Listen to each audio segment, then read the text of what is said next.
السلام علیکم جی۔ انسان اور خدا کے احکامات اور قانون اور طاقت میں جو واضح فرق ہے وہ آج ایک آدھ مثال سے میں آپ کے گوشوار کروں گا۔ ابھی رمضان چل رہا ہے، آپ نے دیکھا ہوگا کہ دنیا میں مسلمانوں کی جو تعداد ہے وہ 1 ارب 80 کروڑ سے زائد ہے۔ 1 ارب 80 کروڑ کا اگر 50% بھی کر لیں تو اتنے لوگ روزہ رکھ رہے ہیں، 14 16 18 20 اور بعض جگہ تو 22 22 گھنٹے کا روزہ ہے۔ وہ نہ انہوں نے خدا کو دیکھا، نہ انہوں نے خاتم النبیین صلی اللہ علیہ وسلم کے جسم اطہر کو فزیکلی دیکھا، نہ ان سے فرمان مبارکہ روزے کے بارے میں انہوں نے ڈائریکٹ لیا، کتب میں پڑھا، لوگوں نے بتایا اور وہ چل رہے ہیں۔ یہ ہے خدا کی پاور، یہ اللہ کی طاقت ہے، یہ اس خدا کی طاقت ہے جس کا انسان انکاری ہے، جس کے احکامات کا انکاری ہے۔ اس کا ایک حکم ہے، نہ کوئی مارکیٹنگ، نہ کوئی فلیکس، نہ کوئی میڈیا ایڈورٹیزمنٹ، کچھ نہیں اس نے کیا۔ ایک حکم اس نے اپنا دیا، 1500 برس قبل دیا، اور آج مسلمان بھوکا رہ کے، پیاسا رہ کے کام کرتا ہے، اور اس نہ نظر آنے والی ذات کے لیے وہ بھوکے اور پیاسے کاٹ رہا ہے۔ یہ اللہ کا حکم ہے۔ میری بات کا مقصد یہ ہے کہ آپ نے دیکھا ہوگا کہ مسلمان جب یہ کہے، یا مسلمان کی ریاستیں جب یہ کہیں کہ لوگ قانون پر عمل نہیں کرتے، آپ پڑھ لیں جا کے لٹریچر کرائم کا پڑھیں، انسان خود سر ہے، خود رائی کی بیس پہ وہ اس کی فطرت ہے۔ انسان کبھی نہیں چاہتا کہ اس کے اوپر کوئی حکومت کرے، انسان کبھی نہیں چاہتا کہ کوئی اس کے اوپر پابندیاں لگائے، انسان یہ کبھی نہیں چاہتا کہ کوئی بھی اس کی لبرٹی ریسٹرین کرے۔ انسان اللہ نے ایسے خمیر سے بنایا ہے کہ جو چاہتا ہے وہ کرتا ہے۔ یہ وجہ اس لیے میں آپ کے گوشوار کر رہا ہوں کہ خدا نظر نہیں آتا۔ اس کا ایک حکم آپ نے دیکھا کہ جب انسان مانتا ہے تو کس لیول تک اس کی امپلیمنٹیشن اور پریکٹیکلی آپ اس کو دیکھتے ہیں۔ اگر یہی دنیا ایک الہ کو مان لے، اور 1500 برس قبل جو سرکار دو عالم صلی اللہ علیہ وسلم نے احکامات اللہ تعالیٰ کے ہم تک پہنچائے تھے، اگر ان پر انسان عمل کرنے کی کوشش شروع کر دے تو کیا دنیا میں امن نہیں آ سکتا؟ کیا دنیا میں کوئی کرائم ہو سکتا ہے؟ کیا دنیا میں زمینوں پہ لڑائی ہو سکتی ہے؟ کیا دنیا میں حصوں پہ لڑائی ہو سکتی ہے؟ کیا دنیا میں وسائلوں پہ قبضے ہو سکتے ہیں؟ کیا دنیا میں حق کی آواز اٹھانے والوں کا قتل عام ہو سکتا ہے؟ دیکھیں، حق کی آواز جب اٹھتی ہے تو ان کا قتل عام اس لیے ہوتا ہے کہ انسان اپنے حکم کے آگے جب خدا کا حکم دیکھتا ہے تو اس کو اللہ تعالیٰ نے جو طاقت دی ہے وہ طاقت اس کے دماغ پر چڑھ کے بیٹھ جاتی ہے، اس کا دماغ بند کر دیتی ہے، اسے پاگل کر دیتی ہے، اسے وہ حرکات اور سکنات کرنے پر مجبور کرتی ہے کہ وہ انڈائریکٹلی اللہ تعالیٰ کا حکم اس کو برداشت نہیں ہو رہا، کیونکہ اللہ تعالیٰ نے انسان کو جس حمیر سے بنایا ہے نہ تو وہ عزت برداشت کر سکتا ہے، نہ ذلت برداشت کر سکتا ہے۔ سسٹینیبلٹی کی اسپیکٹ سے میں بات کر رہا ہوں، انسان زیادہ نہ تو عزت برداشت کر سکتا ہے، نہ شہرت برداشت کر سکتا ہے، نہ پاور برداشت کر سکتا ہے۔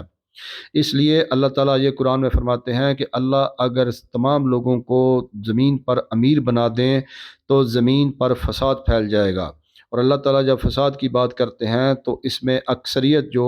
مین جو عنصر ہے وہ قتل کا ہے، وہ فساد کا ہے، وہ ظلم کا ہے۔ تو اس وجہ سے انسان کو اللہ تعالیٰ نے عزت دی ہے، اسے سب کچھ دیا ہے، اس کے باوجود بھی انسان اللہ تعالیٰ کے حکم کو اپنے سامنے عملاً جو ہے وہ چھوٹا مانتا ہے۔ اس لیے حق کی آواز جب کوئی اٹھاتا ہے، اور یہ ازلوں سے ایسا ہوتا ہے اور یہ ہمیشہ ہوتا رہے گا، یہ کبھی ختم نہیں ہو سکتا۔ انسان کو جو اللہ نے عزت دی ہوتی ہے وہ در حقیقت اللہ نے نہیں دی ہوتی۔ جب انسان نے اللہ تعالیٰ کے حکموں کو معاذ اللہ پامال کر کے کوئی عزت حاصل کی ہوتی ہے، تو پھر اس عہدے کی، اس سٹیٹس کی، اس پیسے کی، اس پاور کی جو اللہ تعالیٰ کی طرف سے جو لعنت اور کرس اس انسانوں پر برستی ہے، یہ اس کا خمیازہ ہے جو انہوں نے بھگتنا ہے۔ اس لیے اللہ تعالیٰ کے اگر احکامات مسلمان مان لے، غیر مسلم مان لے، اور غیر مسلم نہ بھی مانے، مسلمان ہی مان لے، تو دنیا میں 1 ارب 80 کروڑ انسانوں کی زندگی بہت اچھی گزر سکتی ہے۔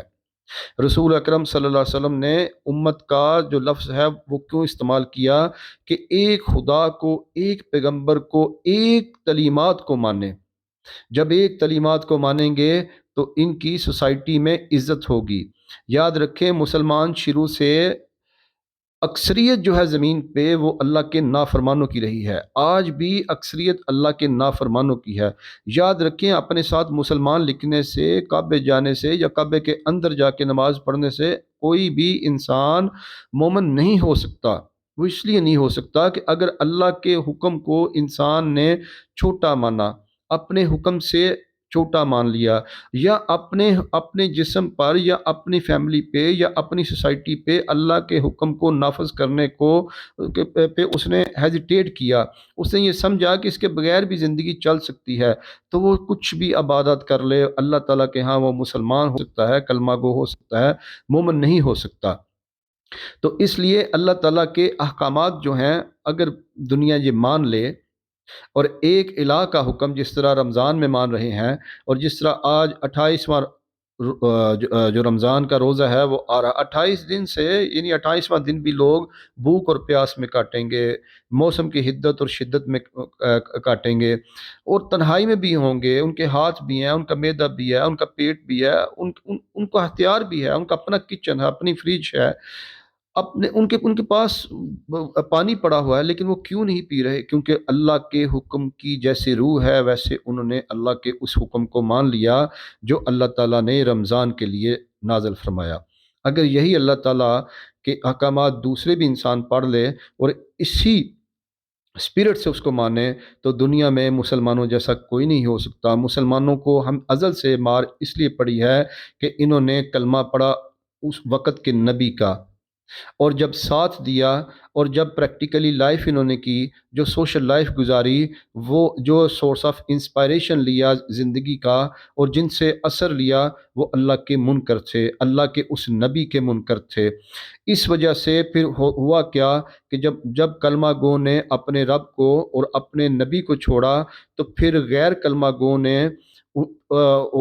اپنی تعلیمات پر جب ان سے عمل کروایا، پھر ایک تو عرش سے لعنت آئی، اور دوسری لعنت یہ ہے کہ اس کو ضد ہے کلمے سے۔